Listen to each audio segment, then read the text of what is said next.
எபிரேயருக்கு எழுதப்பட்ட திருமுகம் அதிகாரம் 13. கடவுளுக்கு உகந்த வாழ்க்கை. சகோதர அன்பில் நிலைத்திருங்கள். அந்நியரை வரவேற்று விருந்தோம்ப மறவாதீர்கள். இவ்வாறு விருந்தோம்பியதால் சிலர் தாங்கள் அறியாமலே வானதூதர்களை மகிழ்ச்சிப்படுத்தியது உண்டு. சிறைப்பட்டவர்களோடு நீங்களும் சிறைப்பட்டிருப்பதாக எண்ணி அவர்களை நினைத்துக் கொள்ளுங்கள். துன்புறக்கூடிய உடல் உங்களுக்கும் உள்ளதால் துன்புறுத்தப்படுபவர்களை மறவாதீர்கள்.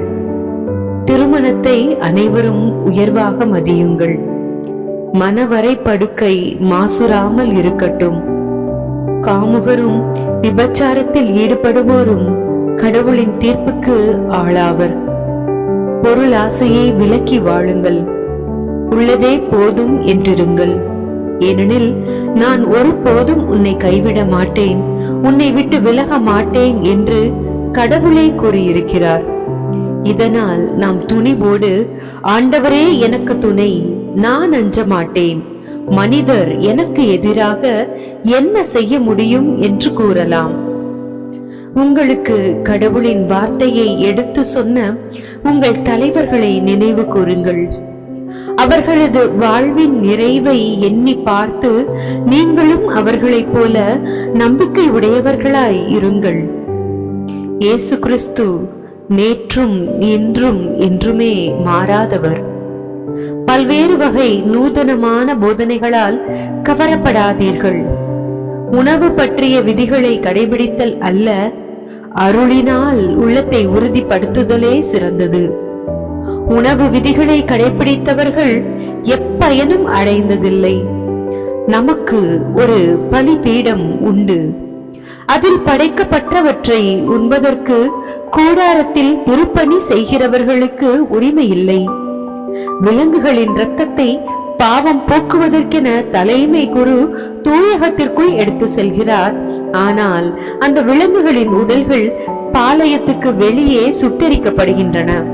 இதனால் தான் இயேசுவும் தம் சொந்த இரத்தத்தால் மக்களை தூயவராக்க நகர வாயிலுக்கு வெளியே துன்புற்றார். ஆகவே நாமும் அவருக்கு ஏற்பட்ட இகழ்ச்சியில் பங்கு கொண்டு பாளையத்தை விட்டு வெளியேறி அவரிடம் செல்வோம். ஏனெனில் நிலையான நகர் நமக்கு இங்கே இல்லை, வரப்போகும் நகரையே நாம் நாடி செல்கிறோம். ஆகவே அவர் வழியாக எப்போதும் நாம் கடவுளுக்கு புகழ்ச்சி பலிகளை செலுத்துவோமாக. அவருடைய பெயரை அறிக்கையிடுவதன் வழியாக நம் உதடுகள் செலுத்தும் காணிக்கையே இப்புகழ்ச்சி பலியாகும். நன்மை செய்யவும் பகிர்ந்து வாழவும் மறவாதீர்கள். இவ்வகை பலிகளே கடவுளுக்கு உகந்தவை. உங்கள் தலைவர்களுக்கு கீழ்ப்படியுங்கள், அவர்களுக்கு பணிந்து இருங்கள். அவர்கள் உங்களை பற்றி கணக்கு கொடுக்க வேண்டி இருப்பதால் உங்கள் நலனில் விழிப்பாயிருக்கிறார்கள். இப்பணி அவர்களுக்கு மகிழ்ச்சி உள்ளதா இருக்கும்படி நடந்து கொள்ளுங்கள். அவர்களுக்கு மன துயர் தராதீர்கள். அவர்களுடைய துயரம் உங்களுக்கு நலம் பயக்காது. எங்களுக்காக இறைவனிடம் வேண்டுங்கள். நாங்கள் நல்ல மனசான்று கொண்டுள்ளோம் என உறுதியாக நம்புகிறோம். அனைத்திலும் நன்னடத்தை உடையவர்களாய் இருக்கவே விரும்புகிறோம்.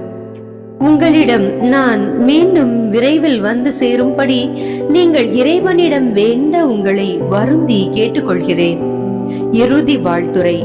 என்றும் உள்ள உடன்படிக்கையின் இரத்தத்தினால் ஆடுகளின் பெரும் ஆயரான நம் ஆண்டவர் இயேசுவை இறந்தோரிடமிருந்து எழுப்பியவர் அமைதியை அருளும் கடவுளே, அவர் தம் திருவுளத்தை நீங்கள் நிறைவேற்றும்படி எல்லா நன்மையும் செய்வதற்கு உங்களை ஆயத்தப்படுத்தி இயேசு கிறிஸ்து வழியாக தமக்கு உகந்ததை நம்மில் செய்தருள்வாராக.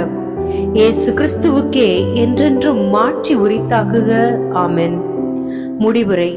சகோதர சகோதரிகளே, நான் உங்களுக்கு கூறும் இந்த அறிவுரையை பொறுமையோடு ஏற்றுக்கொள்ளும்படி உங்களை கேட்டுக்கொள்கிறேன். சுருக்கமாகவே உங்களுக்கு எழுதியுள்ளேன். நம் சகோதரர் திமோத்தேயு விடுதலை பெற்றுவிட்டார்.